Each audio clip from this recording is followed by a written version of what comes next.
Блин, хочется в такую погоду ехать? Нет, не хочется, а надо. Отработал бы на себя, я бы сидел дома. А так вот пообещал, все, меня ждут. Зеркало открыть.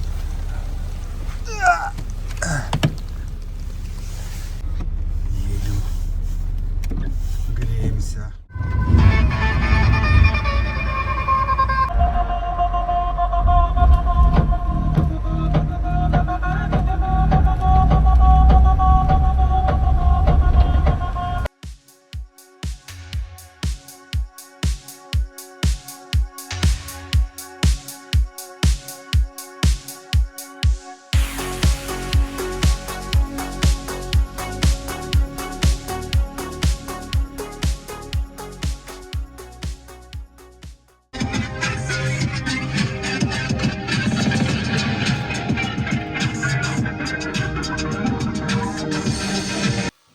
В 8:10 мне разрешили уже начать шуметь, но через 10 минут позвонили соседи, видимо, кто-то еще не выспался или праздник у кого-то не закончился, пришлось остановиться.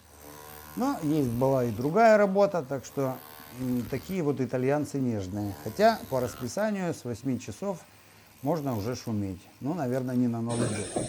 Зачем меня сюда позвали? Кевин должен улаживать суррогаты, так сказать, трубки. Трачи, проштробить. В общем, такая работа. Ничего сложного. Херачим.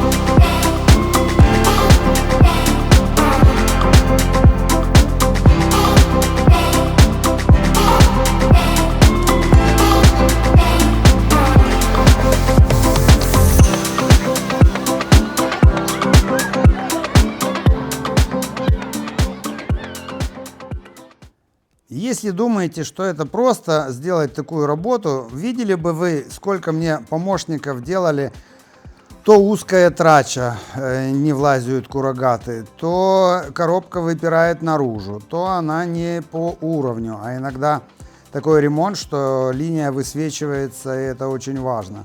В общем, нюансов много, я это все прохавал уже 1000 раз. А человек, который первый раз делает, он ни черта в этом не понимает, так что не так все просто. На обед я обычно беру бутерброды, но сегодня я подумал, а что это я буду свои бутерброды хавать, пойду-ка я пиццы отведаю.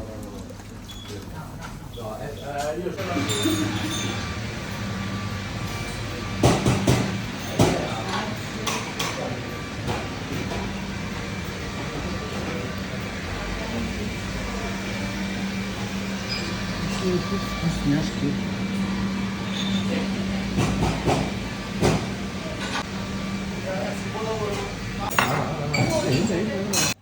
Дорогие зрители, всем напоминаю, не забывайте подписываться, стараюсь для вас. Лайки и комментарии мне тоже всегда полезны. Благодарю. Ну вот, после долгого процесса вот такое должно быть. Останется кому-то, наверное, это все закидать, может быть, и я буду закидывать. Кое-что закончено, но много еще широких трач надо заделывать будет. Вот так вот аккуратно Кевин все улаживает. Молодец, конечно. Ну, это система Geberit, слив для унитаза. Кто не знает, как оно у вас сработает внутри стены. Если первый день мой, так сказать, начальник ушел в обед, то с Кевином я работал аж до 5 часов вечера. Говорю, Кевин, я уже отвык, от таких расписаний. Я максимум до 4, даже с итальянцами работал. Ну ладно, ему надо. У него пока отпуск, а это его, так сказать, Колым. Поэтому он торопится, чтобы сделать побольше.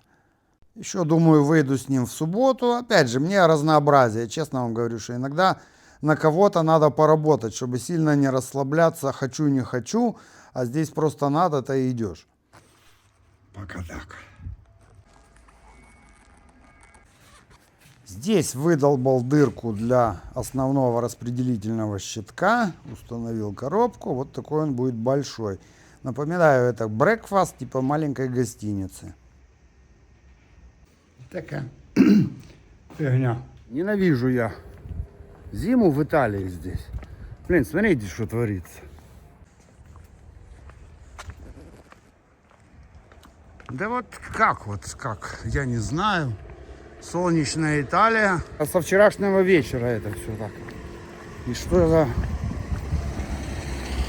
за фигня такая непонятная. У меня один блогер знакомый в Германии. Я еще смеялся, он говорит: о, туманы, странные туманы. Чуть ли не их делают искусственно. Я еще ржал. А что-то такое действительно странное. Ну, скажем, искусственно их вряд ли делают. А я думаю, что климат как-то так изменился. Не помню, чтобы я здесь таких странных вещей. Машинка странно у меня стоит, не было места. Кстати, здесь живут родители начальника того офиса, и откуда она уволилась. Еще тут Валя работает. Бляха-муха, туман, я в шоке, блин. Что за фигня такая? Что это такое? Ну как это может быть? Ну, я вам так скажу, я не то чтобы в жизни туманов не видел, но это продолжается со вчерашнего вечера, блин. Тут 3 дня дожди лили, а тут вообще что-то такое, блин, не пойму. Заеду я сюда.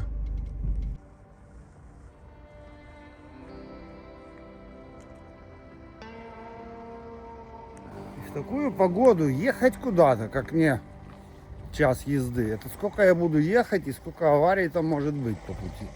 А в той зоне еще больше тумана. Когда здесь солнце, там был всегда туман. Это что, кабаны тоже перерыли? Или как? Да, наверное.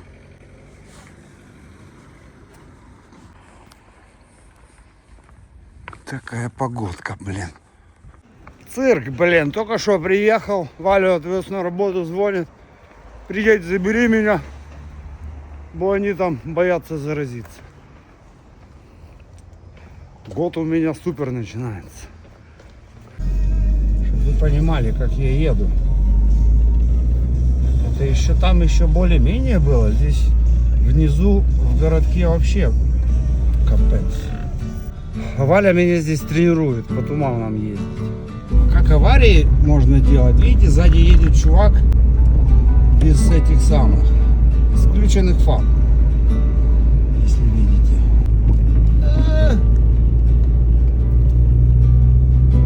Я еду. Из тумана сейчас где-то выплывет Валентина. Так бы она пешком шла, если бы я не молодец.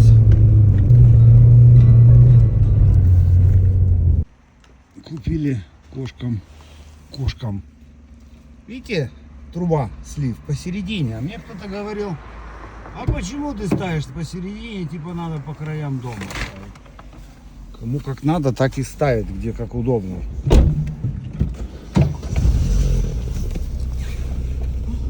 Покажу вам, какие у нас тут закрытия магазинов происходят. Вот эта Табакайо было раньше там, закрылась. Аренда большая была. Здесь был хлебный, закрылся. Потом я объясню, дома уже вам расскажу. Супермаркет буквально в январе последние пару дней отработал, закрылся. Здесь был гастроном маленький, закрылся.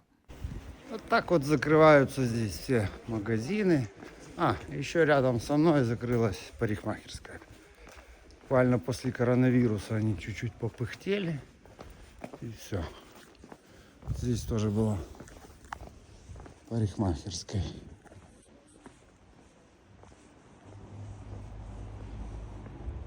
Так что Валя у меня приболела. Я как накаркал, недавно говорил, что она уже давно не болела. Но она сама виновата. Я говорю, что вот это вот ее отдача работы, ее там гоняют на этих работах. Говорит, я где-то выбежала на улицу раздетая, бегаю, вспотевшая. Мне пофиг, я работаю всегда Я же на фасадах, на работах. Если я так буду работать, я, кстати, тоже подхватил что-то с Марьяном. Очень сложно в такую погоду. То солнце светит, ты вроде не понимаешь, зима или весна, или лето. Я даже раздетый снимался, показывал вам. И то я на полчаса и оделся. И то через 2 недели, я не знаю, после этого или как, я тоже приболел. Люблю за это Италию. 10 декабря, а я могу позагорать. Но не везде. И не каждый день. Так что зимой не заболеть при таких погодах очень сложно. Чуть позже я вам покажу тут свои нюансы по своей квартире, но хотел бы уже, пока я прошелся по городку, немного рассказать вам, что происходит, в принципе, в Италии и вот в этом городке. Если так вот за долгие годы присматриваться, здесь сложно было сдать квартиру. Сейчас есть же группы по этому городку, я смотрю, очень много ищут сюда, хотят переезжать. Видимо, с поднятием цен в Риме на аренду квартир. И сложно сдать. Этим было сложно сдать здесь, и они готовы уже на кого попало. А в Риме как бы люди после коронавируса, напомню, стали бояться сдавать в аренду. Но это одна часть. Во-вторых, в этом городке очень дорогая недвижимость. Вот буквально 10 минут проезжаю в другой город, там уже больше румынов, там город старый, он такой узкий совсем улицы, у меня узкие, а там вообще не подъедешь к дому на машине. Все в плесени, никто ничего не ремонтирует, такое немного жуткое состояние. Там уже дешевле, но мне не хочется там жить, здесь сложно припарковать машину, а там вообще жопа. И так как цены здесь, считается, что город не бедный. Хотя, говорю, как идешь взять работу, все хотят, чтобы ты там за 60 евро им колупался. Я здесь вообще не хочу работать, и все, что я работал, это все за копейки в этом городе было. Цены в магазинах. Мы не покупаем здесь ничего, только так, хлеб, молоко, в крайнем случае, там лук кончился, пошел купил. Лук, пойдите в магазине, здесь 3 евро стоит. Я отъезжаю тоже 15 минут чуть к большему городку, где есть Евроспин, в другом есть Тодес. То есть это более такие по ценам нормальные магазины. У меня здесь Carrefour. И цены просто космические. Поэтому никто не учитывает, что покупая в таких отдаленных районах квартиры, дома, вы с этим тоже столкнетесь. Даже хозяйственные магазины, они все чуть-чуть поднимают цены, потому что знают, что до большого магазина вам ехать далеко. И все маленькие магазины здесь дорогие. И вот я вам теперь покажу, как они здесь лихо стали закрываться. Раньше, когда не было такого кризиса, они как-то работали. И сейчас один хлебный маленький магазин Форно, где они пекли домашний хлеб, закрылся.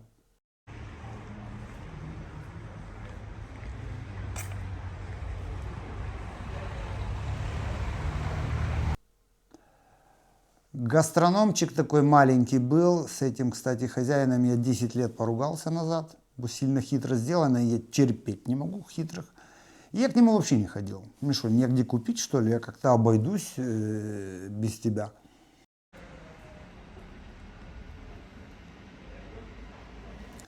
И вот прошло лет 10, он вообще полностью закрылся. Почему? Потому что буквально вот месяц назад, не то что месяц назад, вот еще в декабре я здесь еще что-то покупал в одном из магазинов. Все, он уже закрыт.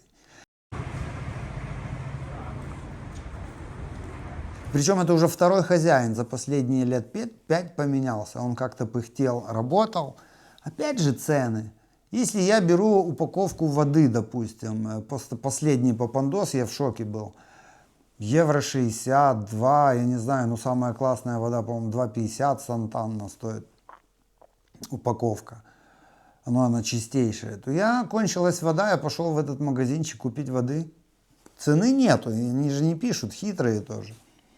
Думаю, сколько она там, даже если дороже, фиг на нее.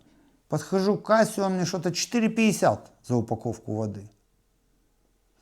Я напоминаю, что здесь в крайнем случае есть фонтанеллы такие, поставили, бесплатная вода, газированная, простая, бесплатно. Только бутылки насобирай, поедете 5 минут до нее ехать. Не до такой степени, чтобы я брал по 4,50 у тебя эту воду. Ну, я заплатил, но я стараюсь в эти магазины не идти. Так же, как я думают и другие. Ты заходишь в магазин, там один-два человека, никто, все перестали сюда ходить. Все были крутые, богатые, все стали экономить. Это же невозможно заметить так, оно же не пишут табличку у каждого на лбу или на груди. Но я это заметил. И парикмахерская вот тоже закрылась, показал вам. Вот такая тенденция идет в Италии. Во-вторых, смотрите, что получается также и с молодежью. Я не знаю, насколько вы можете присмотреться. Молодежи здесь особо нету. Либо писюки, которые вообще просто в школу ходят, там такие 16-17 лет. Либо все, кто уже становится после 20, они отсюда уезжают. Им это спокойствие нафиг не нужно. Молодым нужна движуха, вон как я ехал с этим парнем. Видите, как я еду спокойно, я тоже с музыкой еду, но этот такой шустрый. И он просто шикарный работник, он суперэлектрик, он такие сложные работы делает, говорю, что супермаркеты полностью.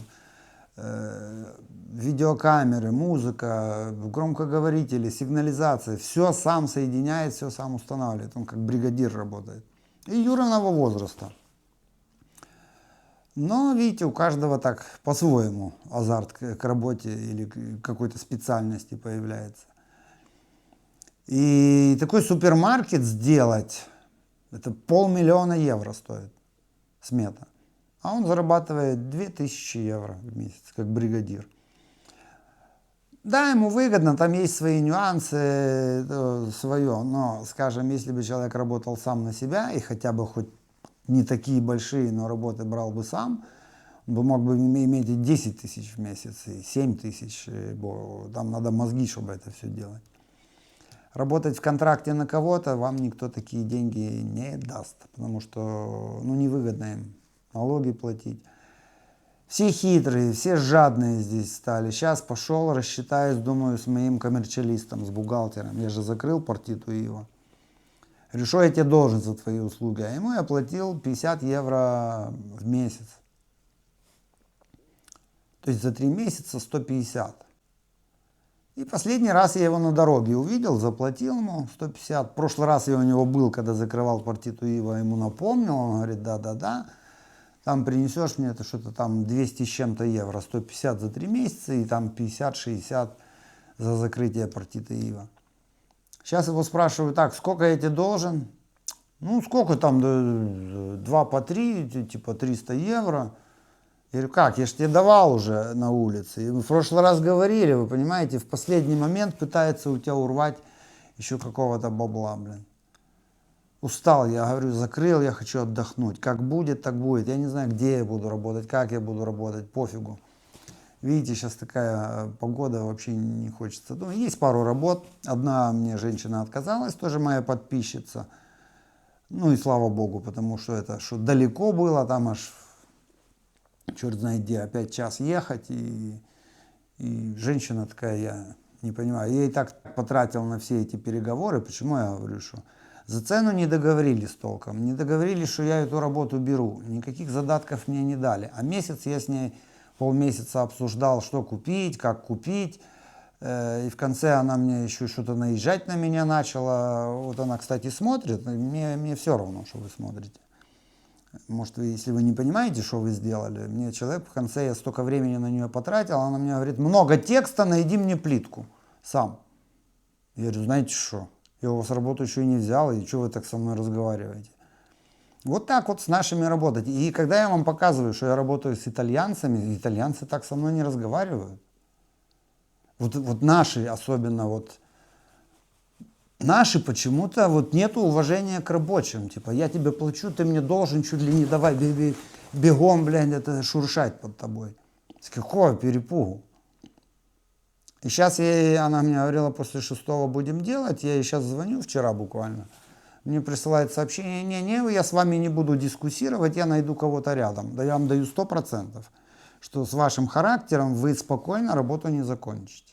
И слава богу, что так все сложилось. Но время я все равно на человека потратил, чтобы вы понимали, как работать здесь и как с нашими работать.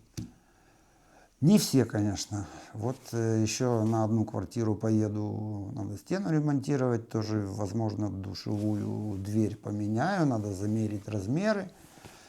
В общем, сначала надо поехать на виллу, такое. Покажу вам, что у меня здесь происходит в комнате. Тоже прикольно. Так, это моя спальня, это хранительница нашей спальни. Стелла, поздоровайся. Кошки там, кошки тут, кошки. Так, покажу я вам свои проблемы у меня дома. Вот это вот мое окно, и оно каждую весну все одно и то же. И начинается это все каждую зиму, весну. Вот еще в декабре оно не было такое сильно черное. Сейчас вот январь, вот это вот неделя дождей, сейчас туманы.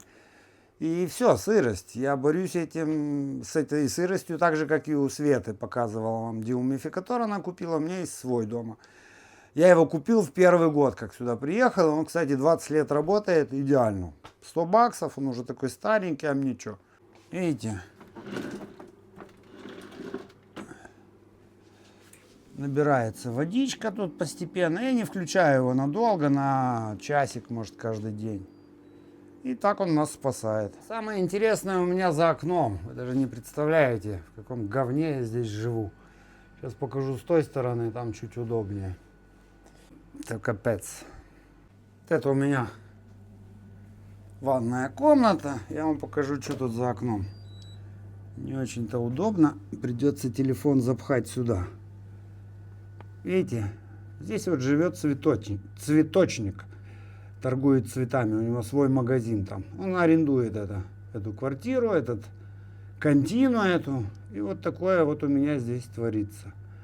Заставить его убраться невозможно. Хозяина квартиры я показываю, ничего сделать невозможно, всем все похер.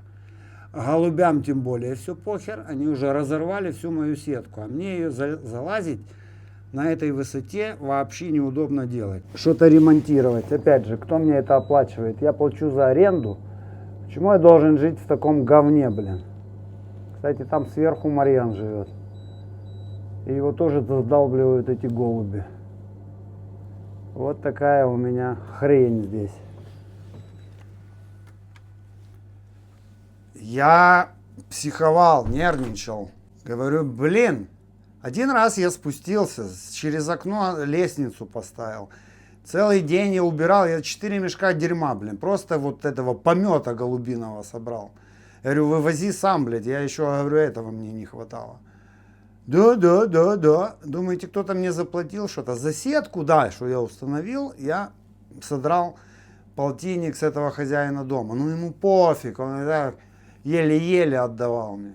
Хотя напомню, что под 100 тысяч евро я ему заплатил за эту всю аренду квартиры за столько лет. А здесь, видите, тоже уже года 3 я ничего не красил. Но раньше у меня то же самое. Каждую весну вот это все черное было, обсыпалась краска и все такое. Я это сделал, и G-Ventuna, это такое типа для фасадов, что используется.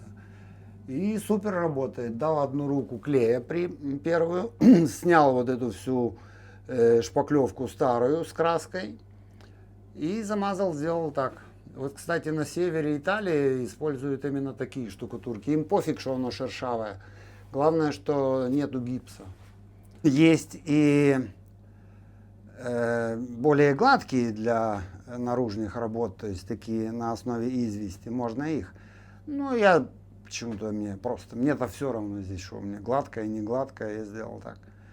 И так оно работает. Вообще я бы рекомендовал в сырых квартирах не использовать гипсовую шпаклевку. Но мастера обычно об этом не думают, и об этом желательно, чтобы думал сам хозяин. Есть разные варианты, но особенно хотя бы в любой ванной желательно не давать гипсовую шпаклевку. Она меньше будет чернеть, и есть такой секрет тоже. Но я его не использую, я даже у себя не использую. Не знаю почему. Но все-таки мелкие радости здесь существуют. Итак, идем смотреть на салют, как я и обещал. Раз в год здесь классное зрелище. Валя меня сейчас догонит, а мы пока посмотрим обстановочку, что тут как. Я вам уже показывал обрезку деревьев на этой парковке. Сегодня немного все по-другому. Сейчас все здесь собираются. Кто-то придет с салютом. Но мы без салюта в этом году. И сейчас тут все будет в огоньках. Ждем. Сейчас вот-вот начнутся стрельбы. Без 10-12 сейчас. Один год я попробовал, в Рим поехал. Вообще не получил удовольствия. Начинается. Валентина подошла. С Новым годом вас всех, с наступающим. Ждем. Смотрите, что запустили.